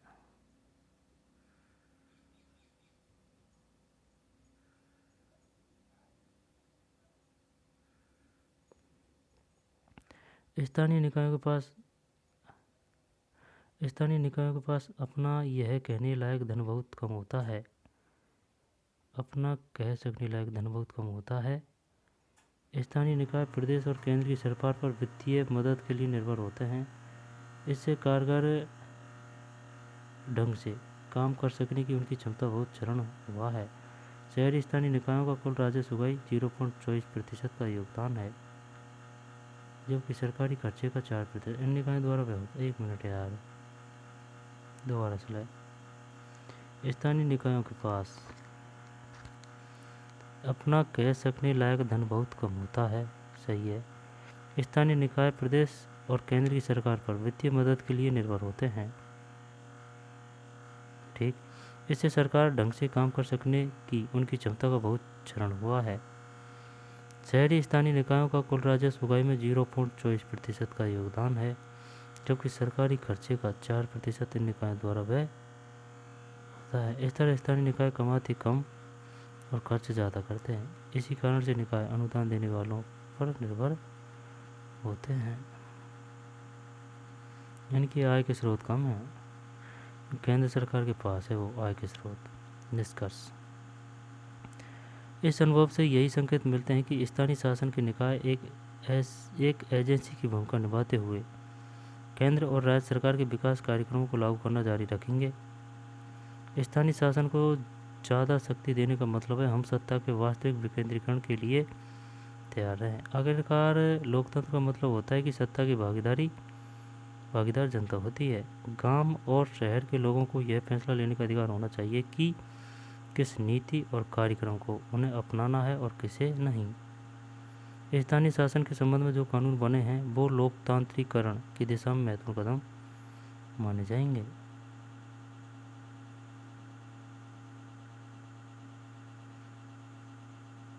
लेकिन लोकतंत्र की असली परीक्षा कानूनी प्रावधानों में नहीं, बल्कि इन प्रावधानों को अमली जामा पहनाने में होती है।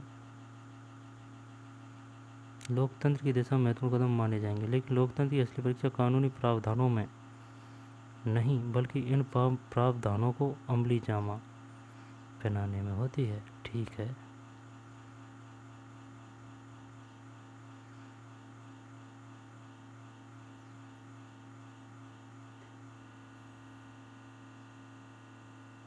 अच्छा कानून तो ठीक है, लेकिन केवल कागजी है। कैसे?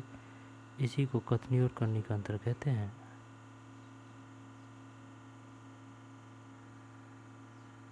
चलो आगे चलते हैं। क्वेश्चन है अब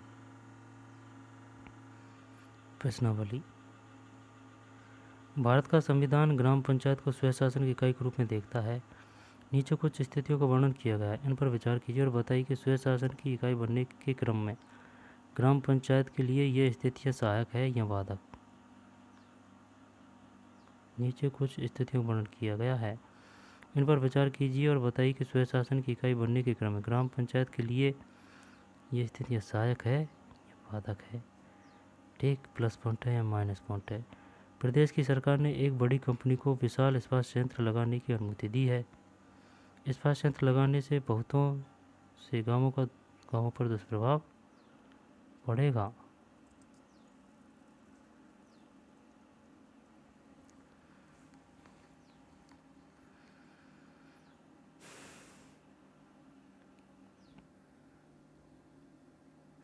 दुष्प्रभाव की चपेट में आने वाले गांवों में एक ही ग्राम सभा ने यह प्रस्ताव पारित किया कि क्षेत्र में कोई बड़ा उद्योग लगाने से पहले गांव वासियों की राय ली जानी चाहिए और उनकी शिकायतों की सुनवाई होनी चाहिए। अब ये क्या पूछ रहे हैं अपन?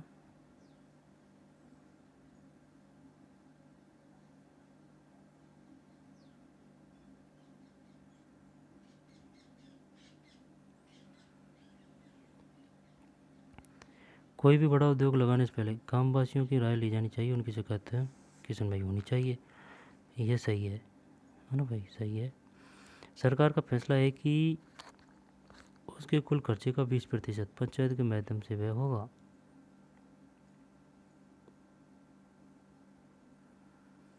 ये भी ठीक है। ग्राम पंचायत विद्यालय का भवन बनाने के लिए लगातार धन मांग रही है, लेकिन सरकारी अधिकारी ने मांग को यह कहकर ठुकरा दिया कि धन का आवंटन कुछ दूसरी योजनाओं के लिए हुआ है और धन को अगला मद में खर्च नहीं किया जा सकता। ये गलत है, माइनस पॉइंट है। सरकार ने डूंगरपुर नामक गांव को 2 हिस्सों में बांट दिया और गांव के एक हिस्से को जमुना तथा दूसरे को सोना नाम दिया है। अब डूंगरपुर नामक गांव सरकारी खाते में मौजूद नहीं। ये भी गलत है, माइनस पॉइंट। एक ग्राम पंचायत ने पाया कि उसके इलाके में पानी के स्रोत तेजी से कम हो रहे हैं। ग्राम पंचायत ने फैसला लिया कि गांव के नौजवान श्रमदान करें और गांव के पुराने तालाब तथा कुएं को फिर से काम में आने लायक बनाए। ये प्लस पॉइंट है।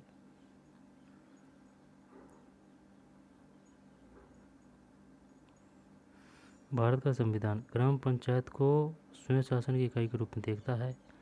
नीचे कुछ स्थितियों का वर्णन किया गया है, इन पर विचार कीजिए और बताइए कि स्वयं शासन की इकाई बनने के क्रम में ग्राम पंचायत के लिए स्थिति सहायक है या बाधक।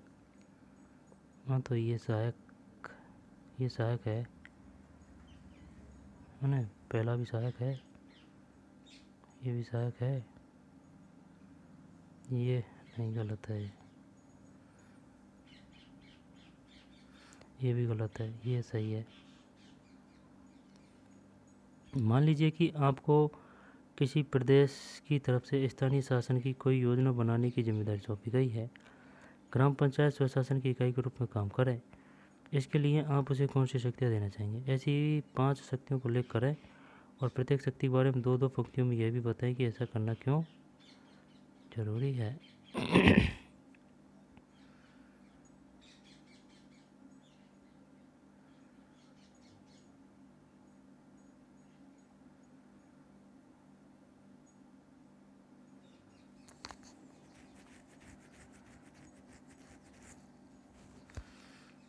ठीक। सामाजिक रूप से कमजोर वर्गों के लिए संविधान के 73वें संशोधन में आरक्षण के क्या प्रावधान है। इन प्रावधानों से ग्रामीण स्तर के नेतृत्व का खाका किस तरह बदला है। संविधान के 73वें संशोधन से पहले और संशोधन के बाद के स्थानीय शासन के बीच मुख्य भेद बताएं।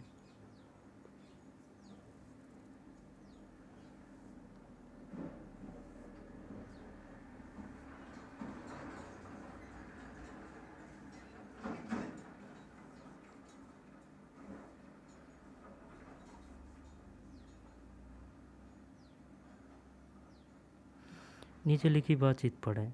इस बातचीत से जो मुद्दे उठाए गए हैं इसके बारे में अपना मत 200 शब्दों में लिखें। इससे पहले बड़ा क्वेश्चन क्या था, ये बोल रहा है भाई कि संविधान के 73वें संशोधन से पहले संशोधन के बाद के स्थानीय शासन के बीच मुख्य भेद बताएं। 73वें संशोधन के पहले और संशोधन के बाद के स्थानीय शासन के बीच के मुख्य भेद बताएं। आलोक। हमारे संविधान में स्त्री और पुरुष को बराबरी का दर्जा दिया गया है।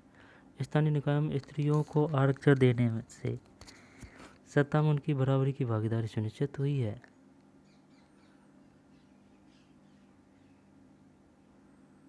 सही है।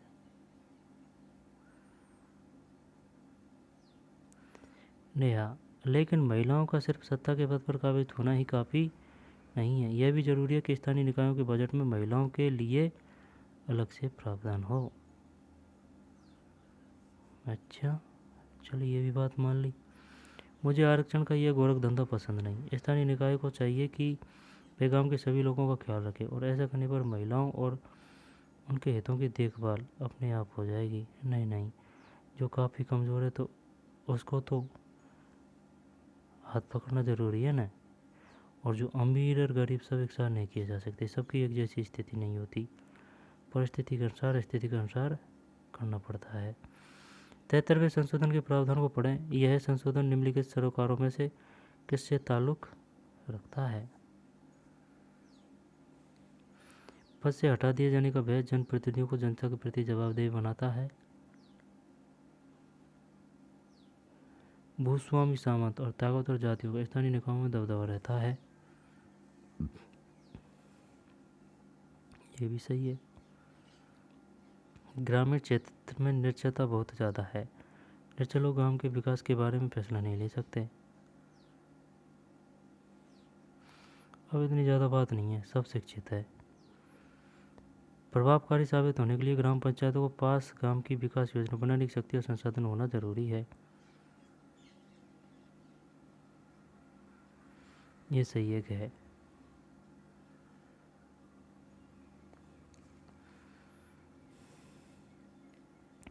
नीचे स्थानीय शासन के पक्ष में कुछ तर्क दिए गए हैं। इन तर्कों को आप अपनी पसंद से वरीयता क्रम में सजाएं और बताएं कि किसी एक तर्क की अपेक्षा दूसरे को आपने ज़्यादा महत्वपूर्ण क्यों माना है। आपके जानते वेंग वेसल गांव की ग्राम पंचायत का फैसला निम्नलिखित कारण में किस पर और कैसे आधारित था।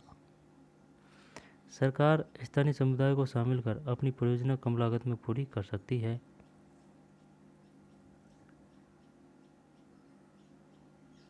स्थानीय जनता द्वारा बनाई गई विकास योजना सरकारी अधिकारियों द्वारा बनाई गई विकास योजना ज़्यादा स्वीकृत होती है। लोग अपने इलाके की ज़रूरत, समस्याओं और प्राथमिकताओं को जानते हैं।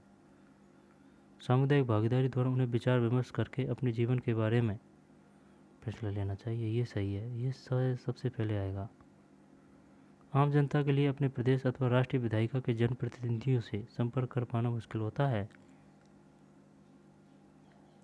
सही है भाई, मुश्किल ही होता है। अब क्रम कैसे बढ़ाया जाओ?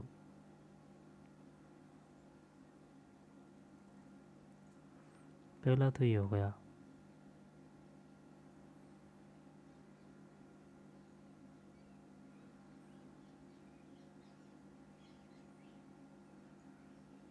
तो ये हो गया।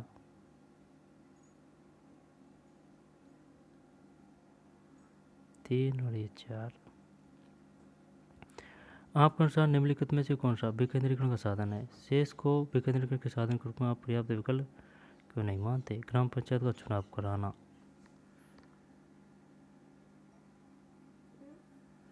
शेष को विकेंद्रीकरण के साधन के रूप में आप पर्याप्त विकल्प क्यों नहीं मानते?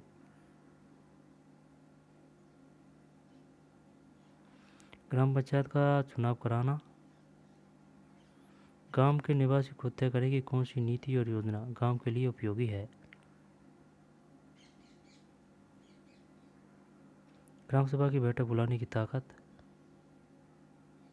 प्रदेश सरकार की ग्रामीण विकास की एक योजना चला रखी है। खंड विकास अधिकारी वीडियो ग्राम पंचायत के सामने एक रिपोर्ट पेश करता है कि इस योजना में कहाँ तक प्रगति हुई है।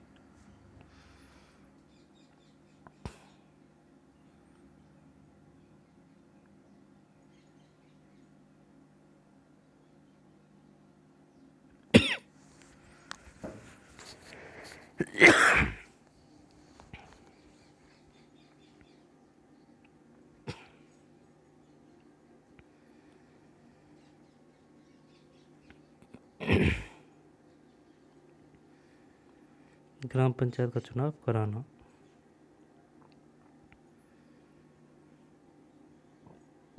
आप पर्याप्त विकल्प क्यों नहीं मानते? ग्राम पंचायत का चुनाव कराना।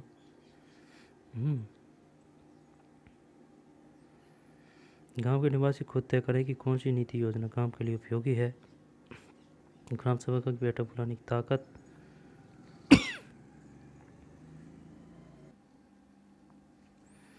ठीक, गांव के निवासी खुद तय करें। दोबारा देख लेते हैं।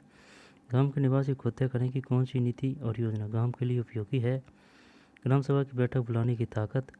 प्रदेश सरकार के ग्रामीण विकास की एक योजना चला रखी है। खंड विकास अधिकारी वीडियो ग्राम पंचायत के सामने एक रिपोर्ट पेश करता है और इस योजना में कहाँ तक प्रगति हुई है। क्या है ये? आपके अनुसार निम्नलिखित में कौन सा विकेंद्रीकरण का साधन है? शेष को विकेंद्रीकरण के साधन के रूप में आप पर्याप्त विकल्प क्यों नहीं मानते?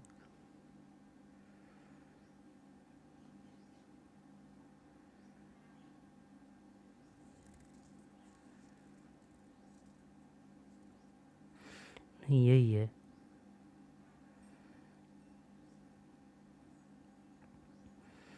दिल्ली विश्वविद्यालय का एक छात्र प्राथमिक शिक्षा के निर्णय लेने में विकेंद्रीकरण की भूमिका का अध्ययन करना चाहता था। उसने गांव वासियों से कुछ सवाल पूछे। ये सवाल नीचे लिखे हैं। यदि गांव वासियों में आप शामिल होते तो निम्नलिखित प्रश्नों के क्या उत्तर देते?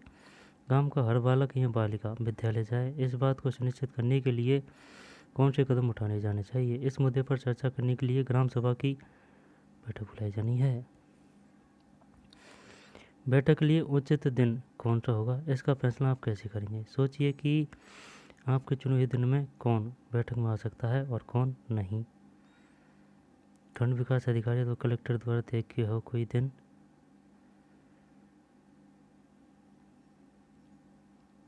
सही है एक तो ना। गांव का बाजार जिस दिन लगता है, रविवार, नाग पंचमी।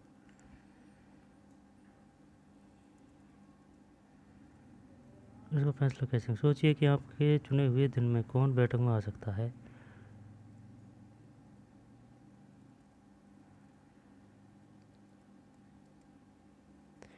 बढ़िया क्वेश्चन है भाई। बैठक के लिए उचित दिन कौन सा होगा, इसका फैसला आप कैसे करेंगे?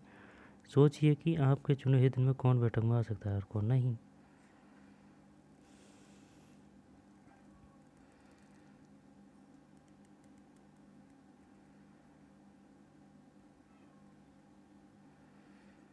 गांव का बाजार का जिस दिन लगता है, रविवार या नाग पंचमी संक्रांति। जब यार तो को बात कहीं बताऊं मैं। समझ से परे है भाई।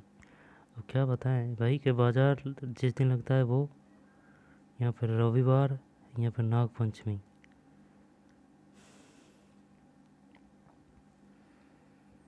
पता नहीं भाई। बैठक के लिए उचित स्थान होगा, कारण भी बताएं। जिला कलेक्टर के परिपत्र में बनाई गई जगह। ये पूछ रहा है क्या?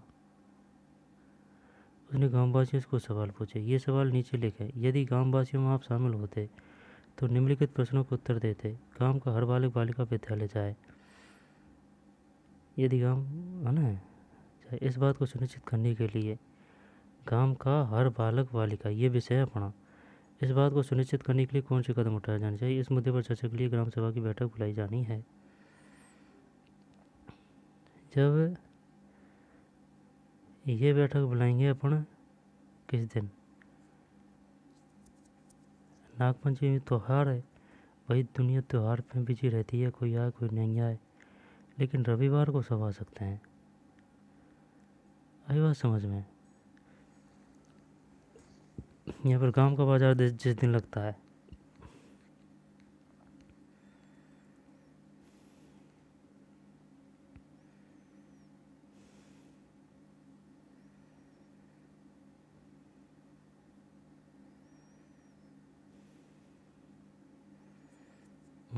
बात है कहीं की, या है बालिका विद्यालय जाए, रविवार को ही करेंगे।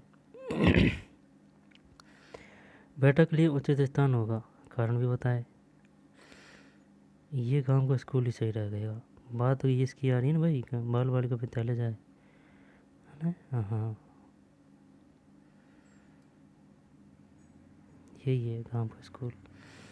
ग्राम सभा भाई अगर धार्मिक स्थल बताती है तो कोई किसी धर्म को मानते हैं, कोई नहीं मानते हैं, तो यहाँ पे मामला नहीं बैठेगा। यही सही है गांव का स्कूल।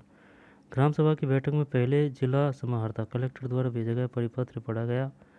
परिपत्र में बताया गया कि शैक्षिक रैली को आयोजित करने के लिए क्या कदम उठाए जाएं और रैली किस रास्ते होकर गुजरे। बैठक में उन बच्चों के बारे में चर्चा नहीं हुई जो कभी स्कूल नहीं आते।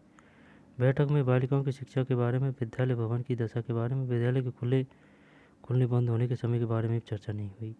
बैठक रविवार के दिन हुई, इसलिए कोई महिला शिक्षक इस बैठक में नहीं आ सकी। लोगों की भागीदारी के लिहाज से इसको आप अच्छा कहेंगे या बुरा? नहीं, बुरा कहेंगे। तो इसका मतलब फिर तो त्यौहार है नागपंचमी। अपनी कक्षा की कल्पना ग्राम सभा के रूप में करें। जिस मुद्दे पर बैठक में चर्चा होनी थी उस पर कक्षा में बातचीत करें। लक्ष्य को पूरा करने के लिए कुछ उपाय सोचा है। ये अपना पार्ट हो गया कंप्लीट। ठीक, देख लेते हैं दोबारा से।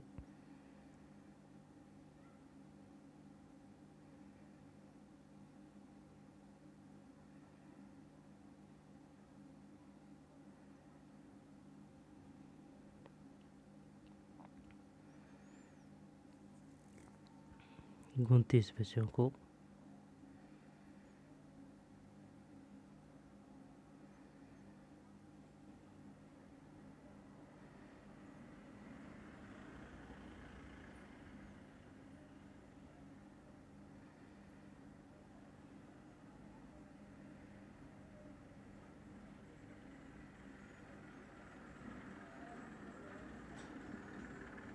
5,000 की जनसंख्या हो, कामकाजी पुरुषों से कम, 75 खेती है पहाड़ी के काम के अलग माने जाने वाले पेशे में हो, जनसंख्या का घनत्व कम से कम 400 व्यक्ति प्रति वर्ग किलोमीटर हो, 2011 की जनगणना भारत के लगभग 31% जनसंख्या शहरी इलाका में रहती है।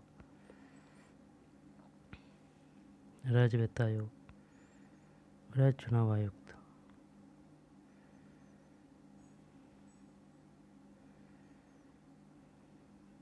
अनुच्छेद 243 जी, पंचायतों की शक्ति, प्राधिकार और उत्तरदायित्व। किसी प्रदेश की विधायिका कानून बनाकर 11वीं अनुसूची में दर्ज मामलों में पंचायतों की ऐसी शक्ति और प्राधिकार प्रदान कर सकती है। अनुच्छेद 243 पंचायतों से स्थानीय शासन।